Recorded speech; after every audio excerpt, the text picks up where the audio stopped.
ஒசூரை பொறுத்த வரைக்கும் நிறைய பிரச்சனைகள் இங்க பேச வேண்டியதா இருந்தாலும் அட் பிரசன்ட் மிகப்பெரிய பிரச்சனையா இங்க போயிட்டு இருக்குது ஒசூர் விவசாயிகளுடைய எஸ்டிஆர்ஆர் பிரச்சனை. அது என்னன்னு பாத்தீங்கன்னா Bangalore outer and Hosur outer சுத்தி வந்து பாத்தீங்கன்னா 880 கிலோமீட்டருக்கு இந்த ரோடு வந்து போட்டிருக்காங்க. இந்த ரோடு போடும்போதே வந்து பாத்தீங்கன்னா விவசாயிகள் தங்களுடைய நிலங்களுக்கே போக முடியாத அளவுக்கு நிறைய பிரச்சனைகள் வந்து இந்த ரோடு வந்து ஏற்படுத்திருச்சு. இதுதான் பிரச்சனைனா இப்போ அது கிடையாது. மிக முக்கியமா பிரச்சனையா இப்ப பார்க்க போறது கிட்டத்தட்ட உங்களுக்கு வந்து NH 44 இருந்து தமிழ்நாடு இப்ப கர்நாடகா எல்லை வரைக்கும் 20 கிலோமீட்டருக்கு புறம்போக்கு லேண்ட் வந்து லெப்ட் ரைட்ல வந்து பார்த்தா கிட்டத்தட்ட 1 கிலோமீட்டருக்கு வந்து எடுக்க போறாங்க. லெஃப்ட் சைடுல 1 கிலோமீட்டர், ரைட் சைடுல 1 கிலோமீட்டர் வந்து எடுக்க போறாங்க.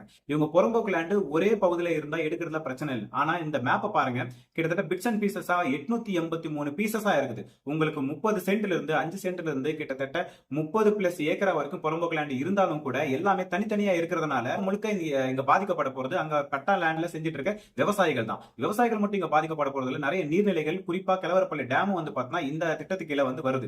இது மிகப்பெரிய பாதிப்பை வந்து பார்த்தீங்கன்னா விவசாயிகளுக்கு ஏற்படுத்தும். ஏன் இந்த பிரச்சனைக்கு ஒரே தீர்வு, ஒசூரை சுத்தி இருக்கிற எல்லா கிராமங்களையும் எல்லா விவசாய பகுதியிலும் பாதுகாக்கப்பட்ட வேளாண் மண்டலங்களாக அறிவிச்சா மட்டும்தான் இதுக்கு பர்மனன்ட் சொல்யூஷன், நிரந்தர தீர்வு கிடைக்கும்.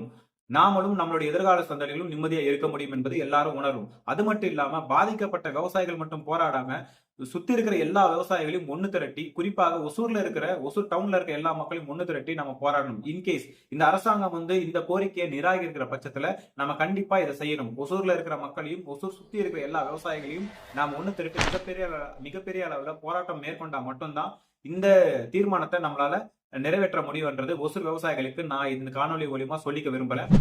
யார் உங்களுக்கான அரசியல் பேசுறாங்க, யார் உங்களுக்கான பிள்ளைகள் என்று விவசாயிகள் தெளிவா புரிஞ்சுக்கணும். இவங்க பண்றது எல்லாமே நாடக அரசியல். ஏடிஎம்கே பேர்ல இருக்கும்போது டிஎம்கே போராடும், டிஎம்கே வந்து ஆட்சியில் இருக்கும்போது ஏடிஎம்கே வந்து போராடும். இது வந்து அப்பட்டமான நாடகம். இந்த நாடக அரசியலை தயவு செஞ்சு விவசாயிகள் புரிஞ்சுக்கிட்டு வீட்டுக்கு அனுப்புங்க. உங்களுக்காக, விவசாயத்துக்காக, உங்களுடைய எதிர்கால நலனுக்காக தொடர்ந்து போராடக்கூடிய, உங்களுக்காக கொள்கைகள் அமைச்சு தொடர்ந்து உங்களுடைய களத்துல நிற்கக்கூடிய விவசாய சின்னத்துக்கு வாக்களித்து மாற்றத்தை உருவாக்குங்கள். நன்றி, வணக்கம்.